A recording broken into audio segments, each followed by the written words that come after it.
Waalaikumsalam. Alhamdulillahirabbil alamin wa bihi nasta'in ala umuri dunya waddin. Wassalatu wassalamu ala rasulil karim wa ala alihi wa sahbihi. Bapak-bapak, ibu-ibu, para pejuang kebenaran dan keadilan, pejuang kesejahteraan rakyat, alhamdulillah pagi ini kita ditakdirkan Allah untuk bisa bermuwajahah. Bahasa Sundanya pada pungaru ke depan wajah. Mudah-mudahan pertemuan kita pada siang atau pagi siang ini mendapat ridho dari Allah Subhanahu wa Ta'ala. Amin. Hadirin yang berbahagia, kita langsung saja kepada poin yang penting. Mengapa harus Anies Baswedan yang kita? Saya ingin mencoba memahami kondisi situasi karakter Anies Baswedan melalui terobohan hadis Nabi. Jadi suatu waktu pada saat awal Nabi datang ke Madinah, Nabi itu hijrah dari Mekah ke Madinah. Itu di Madinah itu ada seorang tokoh Yahudi namanya Abdullah bin Salam. Abdullah bin Salam itu orang yang sangat kental, sangat ulama, sangat soleh, sangat kuat imannya di dalam agama Yahudi. Jadi keyahudiannya jangan diragukan. Abdullah bin Salam itu sangat tinggi sekali. Namun kemudian justru karena keyahudiannya sangat tinggi, dia masuk Islam. Mengapa?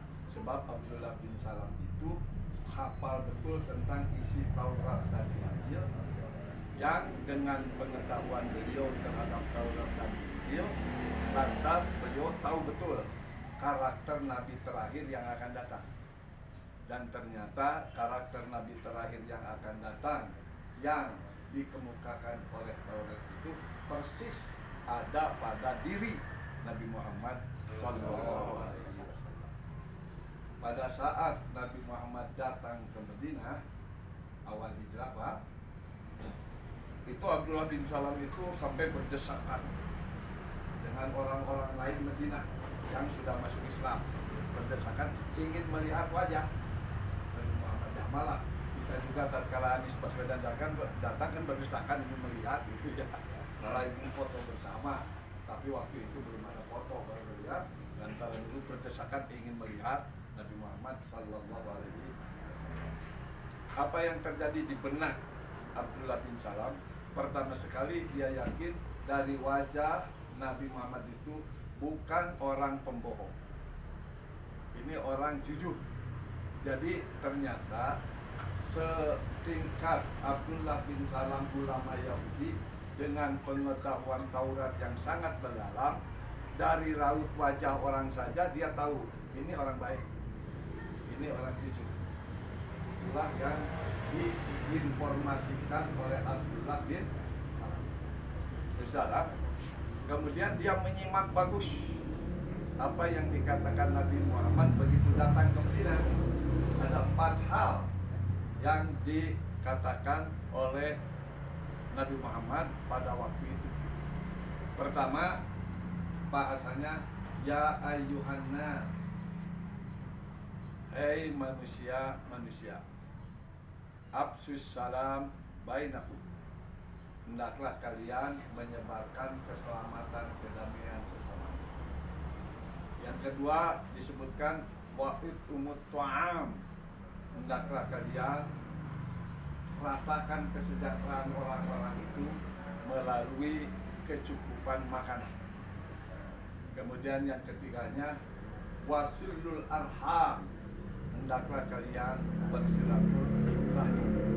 Yang keempatnya wasallul lail wan nasuniyam, hendaklah kalian salat malam pada saat orang lain sedang tidur.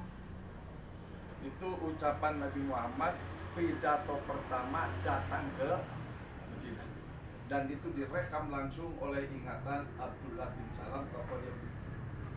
Kemudian para ulama Islam memahami apa yang dimaksud dengan pidato Nabi Muhammad itu. Pertama, Nabi Muhammad menekankan ya ayuhan nas.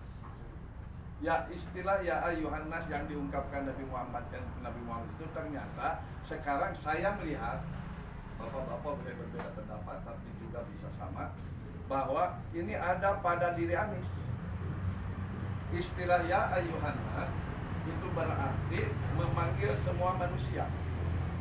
Tidak dipanggil ya ayyuhal Quraidah, ya ayyuhal Aus, ya ayyuhal Khazraj. Tidak dipanggil hei Bani Aus, hei Bani Khazraj, hei Bani Quraidah, hei Bani Kunaiko, hei Bani, ini enggak. Tapi bahasanya ya ayyuhan nas, hei seluruh umat manusia. Jadi Nabi Muhammad datang ke Madinah langsung berbicara nilai kemanusiaan universal. Tidak berbicara kemanusiaan secara sektoral. Tidak berbicara manusia dilihat dari suku bangsanya. Tidak dilihat manusia dari kebangsaannya. Tidak dilihat dari manusia kekayaannya. Sebab waktu itu Madinah kekayaan itu dikuasai oleh Yahudi. Tidak menunjukkan kepada pekerjaannya pertanian. Sebab waktu itu orang Aus dan Khazraj itu umumnya bertani. Sehingga Madinah itu sohor dengan produksi kurmanya. Sebab umumnya orang-orang Madinah waktu itu bertani. Tapi yang digunakan oleh Nabi Muhammad istilah ya ayyuhan nas, hai manusia-manusia. Artinya Nabi Muhammad langsung berpidato dengan tidak ada sekat-sekat. Tidak ada dinding-dinding. Tidak ada tembok-tembok pemisah di antara kelompok manusia itu. Semua manusia dianggap sama ya ayyuhan nas. Dan untuk ya ayyuhan nas itu apa maknanya? Nilai-nilai kemanusiaan tidak mungkin bisa dimenangkan hanya oleh satu kelompok. Nilai-nilai kemanusiaan itu bisa dimenangkan, diperjuangkan, dan berhasil sukses harus didukung oleh semua kelompok. Yahudi harus mendukung, orang Aus harus mendukung, orang Khazraj harus mendukung, orang Islamnya pun harus mendukung, semuanya harus bersama-sama. Tidak ada ya ayyuhal muslimin, tidak ada. Tapi ya ayyuhan nas, seluruh umat manusia. Dan ini ada pada Anies. Anies Baswedan waktu jadi gubernur DKI itu tidak ada urusan agamanya apa, suku bangsanya apa, tetapi dilayani sebagai warga negara Indonesia yang sama dan mereka mendapat hak yang sama. Orang Islam mendapat hak yang sama dengan orang Kristen, orang Yahudi, orang Hindu, orang Buddha, diberikan instrumen-instrumen, tempat-tempat peribadatan. Jadi tidak hanya orang Islam, malah kalau menurut siapa itu yang orang Cina itu menyatakan ternyata masjid yang dibuat zaman Anies jauh lebih sedikit daripada gereja, kemudian yang untuk Hindu Buddha itu wihara, pura. Jadi unik. Persoalannya bukan umat Islam tidak butuh, tapi umat Islam masjid sudah ada. Jadi yang ada yang perlu masjid baru dibangun. Jadi ya ayyuhan nas, luar biasa. Anies Baswedan menampilkan harga atau menampilkan hak, memenuhi hak warga negara secara sama. Karena itu kalau ada orang yang menuduh Anies Baswedan sebagai macam-macam, tidak sama, tidak rata, tidak adil, pasti itu bohong. Sebab rekam jejak menunjukkan semuanya juga itu ditampilkan dengan sebaik-baik. Itu yang pertama. Yang kedua, Nabi Muhammad SAW yang pertama diucapkan itu sesudah ya ayyuhan nas, ifshus salam bainakum. Hendaklah Anda memeratakan kedamaian, keselamatan sesama Anda sendiri. Jangan sampai ada niat dalam hati kita ingin mencelakakan orang lain. Kita sudah dididik oleh Al-Quran untuk mudah-mudahan Allah menghilangkan rasa benci di dalam hati kita pada sesama umat manusia. Doa yang sudah kita biasa katakan, Rabbana la taj'alna fi qulubina ghillan lilladzina amanu. Ya Allah, janganlah Engkau jadikan pada hati kami rasa benci terhadap orang-orang yang percaya padamu. terhadap orang-orang yang memegang kebenaran dan keadilan, terhadap orang-orang yang betul beriman kepadamu. Dan sekali lagi supaya hafal doanya ya. Rabbana la taj'alna fi qulubina ghillan lil ladzina amanu. Kalau istilah iman itu kita transformasikan kepada kehidupan nasional, itu artinya orang beriman itu orang yang memegang teguh kebenaran, keadilan dan kesejahteraan. Artinya Rabbana la taj'alna fi qulubina ghillan lil ladzina amanu. Ya Allah, janganlah dalam hati kami ada sedikit pun kebencian terhadap orang-orang yang menegakkan kebenaran, yang menegakkan keadilan, yang berusaha menegakkan kesejahteraan. Itulah kalau dalam bahasa transformatif untuk suasana kehidupan kita berbangsa dan bernegara. Kalau kita mencoba eksklusif, maka Rabbana la taj'alna fi qulubina ghillan lil ladzina amanu. Ya Allah, janganlah kau jadikan ada rasa benci dalam hati kami kepada sesama umat Islam, sesama orang yang beriman. Kalau itu diterjemahkan secara eksklusif. Tapi kalau kita terjemahnya inklusif, maka kita pahami saja secara umum makna iman. Iman itu adalah adanya kepribadian yang komplit, kepribadian yang terintegrasi. Bahasanya integrated personality. Mengapa disebut iman menurut saya integrated personality? Sebab menurut ulama salaf, al-imanu tasdiqu bil qalbi, takriru bil lisani, wa amalun bil arkan. Jadi ada korelasi luar biasa, ada linearitas antara hati, kata dan perbuatan. Itu artinya orang yang punya kepribadian itu, orang yang jujur. Jadi Rabbana la taj'alna fi qulubina ghillan lil ladzina amanu. Kita sebarkan ini kepada kawan-kawan semua. Jangan ada kebencian kepada orang yang jujur. Jangan ada kebencian kepada orang yang amanah. Jangan ada kebencian kepada orang yang cerdas. Kan indikatornya sidik, amanah, tablek, fatwana. Tablek itu transparan, membuka diri. Silakan kalau mau periksa. Hadis itu dipanggil KPK datang, dikemukakan. Loh, mengapa tidak seperti orang lain, pejabat lain dipanggil KPK itu tidak mau datang? Ini datang. Apa bahasanya? Tatkala Anies dipanggil KPK, saya ingin membantu menegakkan kebenaran, keadilan di negara ini. Dia datang dan tidak diketemukan itu kesalahan-kesalahan Anies. Itulah gambaran Ifsus Salam. Tebarkanlah kedamaian, tebarkanlah keselamatan kepada pihak lain. Yang kedua, wa'atimut ta'am, berikan makanan, kesejahteraan. Makanan itu merupakan soko guru paling utama bagi munculnya kesehatan, bagi munculnya kedisiplinan, bagi munculnya itu kesenangan diri. Makanan itu merupakan faktor utama. Kalau Anda mau sehat, perhatikan makanannya. Jangan makan sesuatu yang menjadikan diri kita tidak sehat. Kalau kita mau sehat, maka kita mau sejahtera, kita mau enak tidur, enak berjalan, makanan itu harus jadi perhatian. Dan Rasulullah SAW kit'amutlah itu dikemukakan. Dan unik, Anies Baswedan menjaga supaya warga Jakarta itu makanannya tersedia, sampai beliau itu berkolaborasi, kerjasama dengan pemerintah daerah di Jawa Tengah. Ada kabupaten-kabupaten tertentu, sampai malah ke Sumatera, kerjasama untuk apa? Untuk menyediakan beras, untuk menyediakan padi, didorong. Dan dengan demikian ada keuntungan berlipat pada pemda-pemda yang di Jawa Tengah itu. Lantas mereka punya modal untuk mendorong para petani menanamkan padinya dengan baik.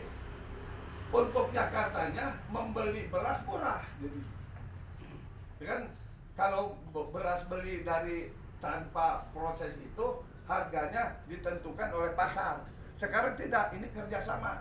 Harga itu ditentukan oleh sejauh mana Jakarta memberikan modal dan sejauh mana pertanian itu berhasil dan diberikan ke Jakarta. Jadi it'amut ta'am itu menyebarkan makanan, memberikan makanan. Anies tidak hanya dalam seperti gambaran kita ngasih nasi, enggak. Tapi dia it'amut ta'am dijadikan satu kebijakan nasional yang sifatnya umum menyeluruh, bukan hanya sekedar merek nasi sapiring, bukan. Akan tetapi bagaimana para petani disuburkan, para petani dimakmurkan, para petani diangkat martabat dan derajatnya. Itulah it'amut ta'am. Dan itu dikerjakan Anies Baswedan. Jadi saya melihat kebijakan-kebijakan Pemda Jakarta itu waktu zaman Anies Baswedan, ipsus salamnya jelas, ya anilahnya jelas, kemudian it'amut ta'amnya jelas. Langkah lain dari apa yang disebutkan oleh Rasulullah sesudah it'amut ta'am, wasilul arham. Hendaklah Anda selalu bersilaturahmi, hendaklah Anda selalu berkomunikasi, hendaklah Anda selalu bergandengan tangan, selalu menyapa, selalu mengunjungi. Kalau di dalam hadis-hadis yang saya cek semalam, apa sih makna silaturahim itu?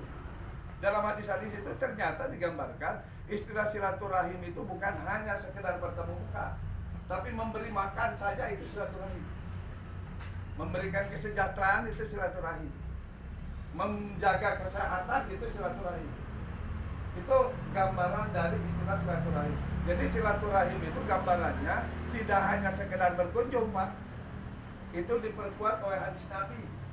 Kata Nabi, man ahabba ayyub satolahu fi rizqihi wa yunsa'alahu fi atharihi falyasir rahimah.